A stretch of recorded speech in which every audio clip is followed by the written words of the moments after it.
आज हम बात करेंगे चोल प्रशासन की, जो रीट में भी है और फर्स्ट ग्रेड हिस्ट्री के पेपर में भी, और बहुत ही महत्वपूर्ण टॉपिक है। आपको पता हो तो 2013 के रीट के पेपर में पूर्व मध्यकाल में चोल, चालुक्य, पल्लव और राष्ट्रकूट इन 4 वंशों से 4 से 5 क्वेश्चन आए थे और बहुत टफ आए थे। उस नजरिए से देखा जाए, उस वक्त के नजरिए से देखा है, जिसमें उस वक्त बच्चों की जो तैयारी का लेवल हो रहा था उस हिसाब से। तो आज हम इसी चोल प्रशासन की बात करते हैं। चोल शासकों के बारे में हम अगले वीडियो में बात करेंगे। प्रशासन ज्यादा महत्वपूर्ण है, इस पर हम पहले बात कर रहे थे। चोल प्रशासन है वह अपनी स्थानीय स्वशासन की व्यवस्था के लिए जाना जाता है। आपसे प्रश्न पूछा जाए कि दक्षिण भारत का कौन सा राजवंश अपनी स्थानीय स्वशासन की व्यवस्था के लिए विशेष रूप से जाना जाता है, तो उसका उत्तर होगा चोल वंश। कौन सा होगा? चोल वंश। चोल वंश के शासकों के बारे में नॉर्मल बात करते हैं तो उसका संस्थापक था विद्यालय। चोल वंश का संस्थापक कौन था? विद्यालय था। और अंतिम शासक था राजेंद्र तृतीय। हालांकि राजनीति पढ़ेंगे तब हम अलग से पढ़ेंगे इन शासकों को। अब बात करते हैं चोल प्रशासन। चोल प्रशासन है, उसकी इकाइयां निम्नलिखित थी। ठीक है, इकाइयों में राष्ट्र तो होता ही था। राष्ट्र जो साम्राज्य था उसका विभाजन प्रांतों में होता था और प्रांत को मंडलम कहा जाता था। कई बार आया हुआ प्रश्न है, चोल काल में प्रांतों को क्या कहा जाता था? तो चोल काल में प्रांतों को क्या कहा जाता था? मंडलम कहा जाता था। मंडलम के बाद छोटी इकाई थी कोट्टम। वर्तमान संभाग से इसकी तुलना हम कर सकते हैं। कोट्टम को ही वलनाडु भी कहा जाता था। तीसरी जो इकाई थी, ठीक है, वो थी नाडु, और नाडु को वर्तमान जिले के समकक्ष रखा जा सकता है। और कुर्रम, कुर्रम ग्रामों का संघ था। कई गांव इसमें सम्मिलित होते थे और उसको कुर्रम कहा जाता था। और सबसे छोटी इकाई जो होती थी वो ग्राम सभा होती थी। और कुर्रम के बाद जो इकाई होती थी वो कौन सी होती थी? ग्राम होती थी। ठीक है, तो इसको याद इस तरीके से रखना है, म को ना कु ग्रा। चोलों की इकाइयों का सही क्रम है, इस तरीके से प्रश्न आता है तो इसको याद रखना है, मंडलम, कोट्टम, नाडु, कुर्रम और ग्राम। ठीक है, नेक्स्ट बात करते हैं। प्रश्न अगर आ जाए कि चोल काल में प्रशासन की सबसे छोटी इकाई कौन सी थी, तो वो थी ग्राम सभा। चोल काल में प्रशासन की सबसे छोटी इकाई कौन सी थी? ग्राम सभा। ये जो सारा मैटर है वो हमने प्राचीन भारत की सबसे महत्वपूर्ण पुस्तकों में से एक के.सी. श्रीवास्तव से लिया है, ताकि विवाद की कोई स्थिति भी नहीं रहे, है ना। तो चोल प्रशासन की सबसे छोटी इकाई कौन सी हो जाएगी? ग्राम सभा। ठीक, नेक्स्ट बात करते हैं चोल प्रशासन में जो अधिकारी तंत्र था, उस अधिकारी तंत्र की बात करते हैं। ठीक है, तो अधिकारी तंत्र में उच्च श्रेणी के अधिकारियों को पेरुंदनम कहा जाता था। पेर ऐसे तो नीचे है, लेकिन चोल प्रशासन में उच्च श्रेणी की इकाई कौन सी होती थी? पेरुंदनम। शिरुंदनम, सिर ऊपर है लेकिन वो इकाई कौन सी थी? निम्न श्रेणी के अधिकारी थे। पेरुंदनम उच्च श्रेणी के अधिकारी और शिरुंदनम निम्न श्रेणी के अधिकारी होते थे। उडनकुट्टम क्या था? तो ये राजा के निजी सहायक थे और नीलकंठ शास्त्री के अनुसार ये सदैव राजा के पास रहने वाले अधिकारी थे। दक्षिण भारत के इतिहास में सबसे महत्वपूर्ण कार्य यदि किसी इतिहासकार ने किया है तो वह है नीलकंठ शास्त्री। ठीक है, उडनकुट्टम क्या था? तो राजा के निजी सहायक। ओले क्या थे? तो राजा के आदेशों का कच्चा मसौदा जो तैयार करता था। राजा के जो आदेश हैं उनका कच्चा मसौदा जो तैयार करता था उसको कहा जाता था ओले। और जो कच्चा मसौदा ओले तैयार करता था उन मसौदों की जांच करने वाला जो अधिकारी था वो कौन था? ओले नायगम। ओले क्या है? तो राजा के आदेशों का कच्चा मसौदा तैयार करने वाला अधिकारी। और ओले नायगम क्या था? तो ओले के द्वारा जो कच्चा मसौदा तैयार किया जाता था उसकी जांच करने वाला अधिकारी। ठीक है, नेक्स्ट बात करते हैं चोल प्रशासन की मुख्य विशेषता क्या है, तो उसका स्थानीय स्वशासन। चोल प्रशासन की मुख्य विशेषता क्या है? उसका स्थानीय स्वशासन। और चोल स्थानीय स्वशासन की जानकारी प्रदान करने वाला मुख्य अभिलेख कौन से हैं? तो वो है उत्तर मेरूर अभिलेख। किसके हैं? परांतक प्रथम के। किस चोल शासक के अभिलेखों से हमें मुख्य रूप से चोल स्थानीय स्वशासन की जानकारी मिलती है? परांतक प्रथम। चोल स्थानीय स्वशासन की जानकारी प्रदान करने वाले मुख्य अभिलेख कौन से हैं? तो उत्तर मेरूर अभिलेख जो 921 और 919 ईस्वी के हैं। 2 अभिलेख मिले उत्तर मेरूर से, और उत्तर मेरूर तमिलनाडु में आता है। उत्तर मेरूर कहाँ पर आता है? तमिलनाडु में आता है। चोलों का राज्य क्षेत्र मुख्य तौर पर कहाँ था? ये वाला क्षेत्र। और वर्तमान में ये कौन सा था? कोरोमंडल तक, तमिलनाडु के आसपास का क्षेत्र। ठीक है, तंजौर ये उनके केंद्र थे मुख्य। तंजौर कहाँ था? वर्तमान में तमिलनाडु में। ठीक है, नेक्स्ट बात करते हैं आगे। चोल स्थानीय स्वशासन की बात कर रहे हैं और चोल स्थानीय स्वशासन से संबंधित मुख्य संस्थाएं कौन कौन सी है? तो नगरम, ऊर, सभा या महासभा। नगरम कहाँ होती थी? तो व्यापारिक नगरों में। ये व्यापारियों की संस्था थी कुल मिलाकर के। और बड़े नगरों में अलग से गठित कुर्रम जो होते थे, यहाँ कुर्रम हमने पढ़ा है, तो बड़े नगरों में अलग से जो गठित कुर्रम होते थे उनको कहा जाता था तनयूर और तनकुरम। बड़े नगरों में अलग से गठित कुर्रमों को क्या कहा जाता था? तनयूर और तनकुरम। ठीक, नेक्स्ट बात करते हैं, उर की बात करते हैं। उर सभा या महासभा ये ग्रामों की संस्था थी, ये नगर की संस्था थी। उर सभा या महासभा ये कहा कि ग्रामों की संस्था है। उर क्या था? तो यह साधारण ग्रामों की संस्था है। उर साधारण ग्रामों की संस्था है। सभी ग्रामवासी, सामान्य लोग भी इसमें सम्मिलित होते थे, यानी सभी ग्रामवासी उर में सम्मिलित हो सकते थे। और सबसे महत्वपूर्ण प्रश्न, पूरे प्रशासन में 2-4 महत्वपूर्ण प्रश्न आते हैं, उनमें एक महत्वपूर्ण प्रश्न है, उर की कार्य समिति को क्या कहा जाता था? तो उर की कार्य समिति को कहा जाता था गणम या आलूगणम। उर की कार्य समिति को क्या कहा जाता था? गणम या आलूगणम कहा जाता था। मैंने डबल टिक कर रखा है, प्रश्न बहुत ही ज्यादा महत्वपूर्ण है। उर की कार्य समिति को कहा जाता था गणम या आलूगणम। नेक्स्ट बात करते हैं सभा या महासभा। ये सारी बातें जो है वो सभा या महासभा से संबंधित है और बहुत महत्वपूर्ण संस्था थी यह संस्था अग्रहार, मंगलम या ब्रह्मदेव गांवों में होती थी। कौन से गांवों में होती थी सभा या महासभा? अग्रहार, ब्रह्मदेव या मंगलम ग्रामों में होती थी। अग्रहार, ब्रह्मदेव ये क्या है? तो ब्राह्मणों को जो भूमि दान में दी जाती थी उस भूमि को क्या कहा जाता था? अग्रहार। कभी कभी पूरे गांव दान में दे दी जाते थे तो वो अग्रहार ग्राम कहलाते थे। ठीक है, यह संस्था क्या है? तो सभा महासभा क्या है? तो अग्रहार, मंगलम या ब्रह्मदेव गांव, उनकी मुख्य संस्था कौन सी है? सभा या महासभा। अग्रहार या ब्रह्मदेव गांवों की मुख्य संस्था कौन सी है? सभा या महासभा। ठीक है, अग्रहार क्या है? तो ब्राह्मणों को दान में दी गई भूमि, और पूरा गांव अगर दान में दे दिया तो वो अग्रहार गांव कहलाता था। नेक्स्ट बात करते हैं सभा या महासभा की कार्य समिति को क्या कहा जाता था? तो सभा है वो अपने कार्य समिति के माध्यम से करती थी और उस कार्य समिति को कहा जाता था वारियम। बहुत ही महत्वपूर्ण प्रश्न है, सभा या महासभा की कार्य समिति को क्या कहा जाता था? वारियम। अधिकांश अभिलेखों में सभा या महासभा की कार्य समिति को वारियम कहा गया है, लेकिन एक अभिलेख मिला है उसमें इस कार्य समिति को वर्णम भी कहा गया है। पूछे जाने की संभावना वर्णम को कम है, वारियम को ज्यादा। आपने को वारियम मुख्य तौर पर याद रखना है। वारियम क्या थी? तो सभा की समिति या कार्य समिति को वारियम कहा जाता था। ठीक है, अब बात करते हैं प्रमुख वारियम कौन कौन सी थी। प्रमुख वारियम यानी प्रमुख समितियां कौन कौन सी थी? तो वो थी तोट्ट वारियम।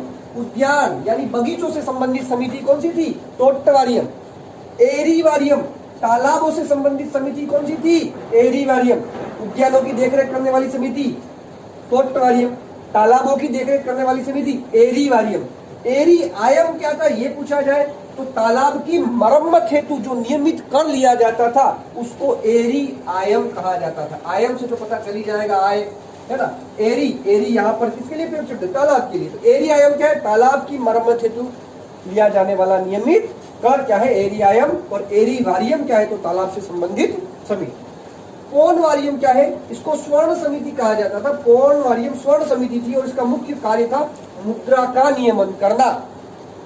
ठीक है ना, जो भी वहां के चोल काल के सिक्के होते थे, कलंजू, पौन, तो उनका नियमन कौन करता था? पौन वारियम। कौन सी समिति? पौन वारियम। नेक्स्ट बात करते हैं उदासीन वारियम। कौन सी वारियम? उदासीन वारियम। चोल काल में विदेशी आते जाते थे तो उन विदेशियों की देखरेख करने का कार्य जो समिति करती थी उसको कहा जाता था उदासीन वारियम। उदासीन वारियम क्या है? तो विदेशियों की देखरेख करने वाली संस्था, समिति। या संस्था की जगह समिति शब्द ज्यादा सही होगा। उदासीन वारियम क्या थी? तो विदेशियों की देखरेख करने वाली समिति। कोइल वारियम क्या था? तो मंदिर के कार्यों की देखरेख करने वाली समिति। कौन सी समिति होगी ये? मंदिर के कार्यों की देखभाल करने वाली समिति। मंदिर के कार्यों की देखरेख करने वाली समिति कौन सी थी? तो कोइल वारियम। कौन सी थी? कोइल वारियम। ठीक है, अग्रहार क्या था? तो अग्रहार गांवों का शासन देखने वाली एक छोटी समिति होती थी जिसमें केवल और केवल कौन शामिल होते थे? ब्राह्मण ही शामिल हो सकते थे। अग्रहार गांवों का शासन देखने वाली छोटी समिति जिसमें केवल ब्राह्मण ही सम्मिलित होते थे उसको क्या कहा जाता था? महाजन। क्या कहा जाता था? महाजन। ठीक है, अब याद इसमें प्रश्न कैसे पूछा जाएगा? प्रश्न पूछा जाएगा सुमेलित करने में पूछे जाने की संभावना रहती है। एक और लिखा होगा तोट्ट वारियम, एरी वारियम, पौन वारियम, उदासीन वारियम, और एक जगह एरी वारियम के सामने लिख देगा उद्यान समिति, एरी वाली अपने पोर्टोरियम के सामने लिख देगा तालाब की मरम्मत करने वाली समिति, तो इनको हमको सुमेलित करने आना चाहिए। ये प्रश्न आ सकता है, इसलिए बहुत अच्छे से देख लेना, ये भी महत्वपूर्ण है। वारियम बहुत महत्वपूर्ण है, अच्छे से देख लेना, ठीक है। नेक्स्ट बात करते हैं कि ये जो वारियम या समितियां थी उनके सदस्यों का चुनाव कैसे होता था। तो सदस्यों का चुनाव होता था लॉटरी पद्धति द्वारा, और चोल प्रशासन में इस पद्धति के लिए जो शब्द मिलता है वो शब्द है कुडवोले पद्धति। कौन सी पद्धति? कुडवोले पद्धति। वारियम के सदस्यों का चुनाव लॉटरी पद्धति से किया जाता था, जिसे कुडवोले पद्धति कहा जाता था। कौन सी पद्धति कहा जाता था? कुडवोले पद्धति कहा जाता था, ठीक है। नेक्स्ट बात करते हैं इसी में, चोल काल में आय का मुख्य स्रोत कौन सा था? भू राजस्व, ठीक है। चोल काल में आय का मुख्य स्रोत कौन सा था? भू राजस्व। और चोल काल में राजस्व प्रशासन जो था, तो उसमें राजस्व विभाग का मुख्य अधिकारी क्या कहलाता था? वारित पोत गक्कक। क्या कहलाता था? वारित पोत गक्कक। चोल काल में राजस्व विभाग का मुख्य अधिकारी क्या कहलाता था? वारित पोत गक्कक, ठीक है। राजस्व विभाग के लिए किस शब्द का प्रयोग हुआ है? वारिपोत। राजस्व विभाग के लिए किस शब्द का प्रयोग हुआ है? वारिपोत। और राजस्व विभाग की पंजिका या राजस्व विभाग के रजिस्टर के लिए किस शब्द का प्रयोग हुआ है? तो वो प्रयोग हुआ है वारिपोत ग, ठीक है। याद रखना है बहुत अच्छे से। राजस्व विभाग की पंजिका के लिए जिस शब्द का प्रयोग हुआ है वो है वारिपोत गक्कक, ठीक है। ये राजस्व विभाग की पंजिका। रीट में यहाँ से प्रश्न आने की संभावना कम है, ये फर्स्ट ग्रेड तक ठीक रहेगा, बाकी रीट में यहाँ से प्रश्न आने की संभावना कम है। फिर भी हम देख लेते। राजस्व विभाग को कहा जाता था वारिपोत, राजस्व विभाग के मुख्य अधिकारी को कहा जाता था वारिपोत गक्कक, और राजस्व विभाग की पंजिका को कहा जाता था वारिपोत गक्कक, ठीक है। नेक्स्ट बात करते, राजस्व के लिए किस शब्द का प्रयोग हुआ है? आयम शब्द का प्रयोग हुआ है। आय का मुख्य स्रोत कौन सा था? भू राजस्व, लगान, यही आय का मुख्य स्रोत था। और भू राजस्व के लिए किस शब्द का प्रयोग हुआ है? महत्वपूर्ण है, कुड़ी में शब्द का प्रयोग हुआ है। भू राजस्व या लगान के लिए किस शब्द का प्रयोग हुआ है? कुड़ी में शब्द का प्रयोग हुआ है। मनईरे क्या था? चोल काल में भवन कर, मकान वगैरह, भवन वगैरह बनाए जाते थे, तो उनके ऊपर जो टैक्स लगता था उसको क्या कहा जाता था? मनईरे। उपायम क्या था? नमक कर। उपायम क्या था? नमक कर। गांधी जी ने कौन सा आंदोलन नमक को केंद्र में रखकर शुरू किया था? सविनय अवज्ञा आंदोलन। यानी नमक पर जो टैक्स है न केवल ब्रिटिश काल में बल्कि उससे पहले भी लिया जाता था। और सीधे देख लो, चोल काल समंदर के किनारे है, उसके बाद भी यहाँ से लोगों से उपायम नामक नमक कर लिया जाता था। नेक्स्ट बात करते, किड़ाक काशु। किड़ाक काशु क्या है? तो नर पशुओं पर लगने वाला कर, यानी पशुओं पर भी क्या लगता था? टैक्स लगता था। चोल काल में कलंजू और पोन क्या था? महत्वपूर्ण है, याद कर लेना है, डबल टिक। कलंजू या पोन क्या है? तो चोल काल में जो स्वर्ण सिक्के थे, ये चोल काल के स्वर्ण सिक्कों के प्रकार है। कलंजू और पोन क्या है? चोल काल के स्वर्ण सिक्के हैं। चोल काल में ये सारा भू राजस्व तुमने देखा, तो लगान, कुड़ी में भू राजस्व का मुख्य स्रोत था, ठीक है।